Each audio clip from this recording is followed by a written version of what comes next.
अब बात G20 में नमो क्रांति की। बाली में आज ऐतिहासिक तस्वीरें देखने को मिली। भारत को G20 की अध्यक्षता औपचारिक तौर पर सौंपी गई। इंडोनेशिया के राष्ट्रपति जोको विडोडो ने आधिकारिक तौर पर भारत को G20 की अध्यक्षता सौंप दी। आधिकारिक तौर पर भारत 1 दिसंबर 2022 से G20 की अध्यक्षता करेगा।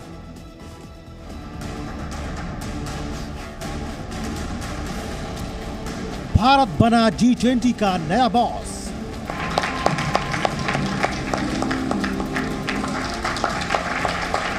G20 में मोदी क्रांति।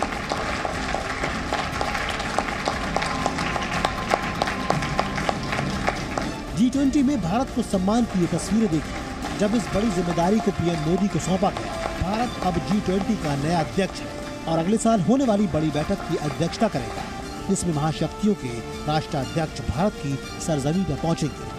बाली में G20 की बैठक में औपचारिक तौर पर भारत को G20 की अध्यक्षता सौंपी गई। इंडोनेशिया के राष्ट्रपति जोको विडोडो ने आधिकारिक तौर पर भारत को G20 की अध्यक्षता सौंपी। इसके बाद पीएम मोदी ने इसे गर्व की बात बताया। भारत G20 का जिम्मा ऐसे समय ले रहा है जब विश्व जियोपॉलिटिकल तनावों, आर्थिक मंदी, खाद्यान्न और ऊर्जा की बढ़ी हुई कीमतों और महामारी के दीर्घकालीन दुष्प्रभावों से एक साथ जूझ रहा है।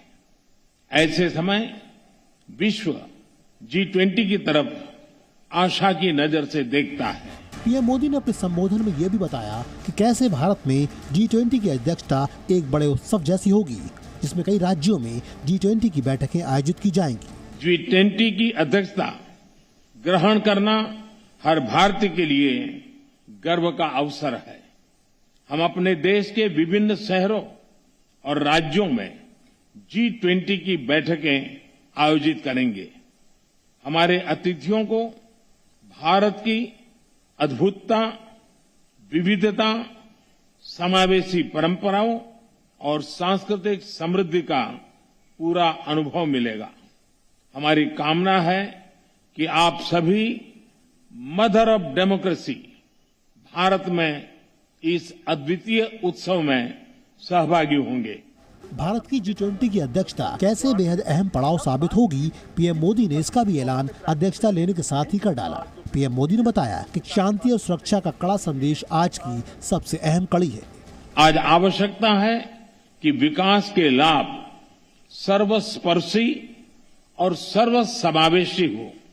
हमें विकास के लाभों को ममभाव और समभाव से मानव मात्र तक पहुंचाना होगा। वैश्विक विकास महिलाओं की भागीदारी के बिना संभव नहीं है। हमें अपने G20 एजेंडा में वुमेन लेड डेवलपमेंट पर प्राथमिकता बनाए रखनी होगी। इससे पहले भी पीएम मोदी ने शांति का बड़ा संदेश समरकंद की जमीन से दिया था। इस पर आज G20 ने भी मुहर लगा दी। G20 देशों ने अपने घोषणा पत्र में पीएम मोदी का बयान भी शामिल किया, जिस बयान में पीएम मोदी ने आज के युग को युद्ध का युग नहीं बताया था। आज G20 के उस घोषणा पत्र को अपना लिया गया। G20 के मंच पर तमाम देशों में तनाव और टकराव के बीच भारत ने आम सहमति बनाने में जो भूमिका निभाई, वो तस्वीर पूरी दुनिया ने देखी और महसूस की।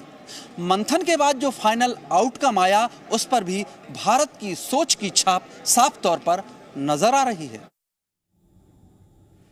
और इस वक्त ब्रह्म प्रकाश दुबे हमारे साथ ज्यादा जानकारी के साथ जुड़े हुए हैं। ब्रह्म प्रकाश, कई मुलाकात, शांति की बात और इसके बाद प्रधानमंत्री वापस स्वदेश रवाना। बिल्कुल, देखिए, प्रधानमंत्री अभी से तकरीबन 25 मिनट पहले यहाँ से रवाना हो चुके हैं।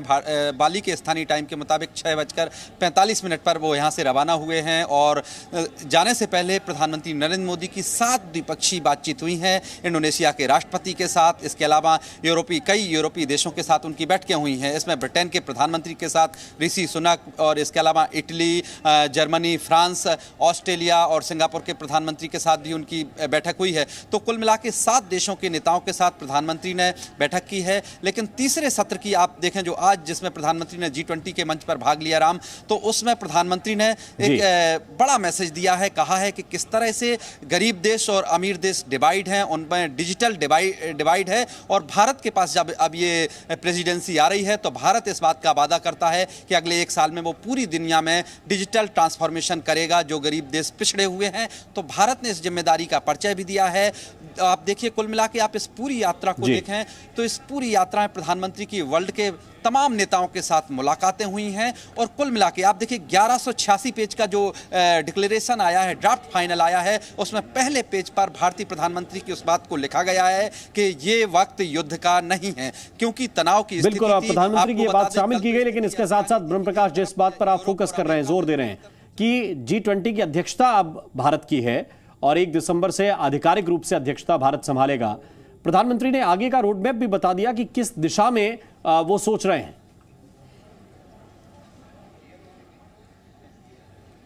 बिल्कुल, देखिए राम, प्रधानमंत्री ने यह भी कहा है कि भारत आगे अपने 1 साल की अध्यक्षता में किस बात पर फोकस रखेगा। प्रधानमंत्री ने इसका लोगो जब लॉन्च किया था तब एक नारा दिया था कि किस तरह से वो पूरी दुनिया को एक परिवार के तौर पर मान के चलेगा और भारत सबको विकास में भागीदार बनाएगा। अब जब भारत में ये आयोजन होगा, आपको बता दें कि इंडिया में तकरीबन 200 स्थानों पर अलग अलग जो G20 की बैठकें हैं वो होंगी, अलग अलग शहरों में होंगी। इसका आयोजन बड़े तौर पर होगा और अगले साल नई दिल्ली में दुनिया के तमाम नेता जो G20 के सदस्य हैं वो जमा होंगे। इसके अलावा एक प्रिविलेज, जिसके पास प्रेसिडेंसी होती है जिस देश के पास, उसको ये प्रिविलेज होता है कि वो अपने मुताबिक अपने मित्र देशों को इसमें मेहमान के तौर पर आमंत्रित कर सकता है। तो भारत के जो मित्र देश हैं, भारत उनको भी आमंत्रित करेगा इस मंच पर आमंत्रित अतिथि के रूप में। तो वो तस्वीरें भी पूरी दुनिया में जाएंगी। देखिए, आप जब इतना बड़ा ग्लोबल आयोजन कर रहे होते हैं, ये ऐसा मंच है कि जहां पर 80% इन देशों में आबादी रहती है जो G20 के सदस्य देश हैं।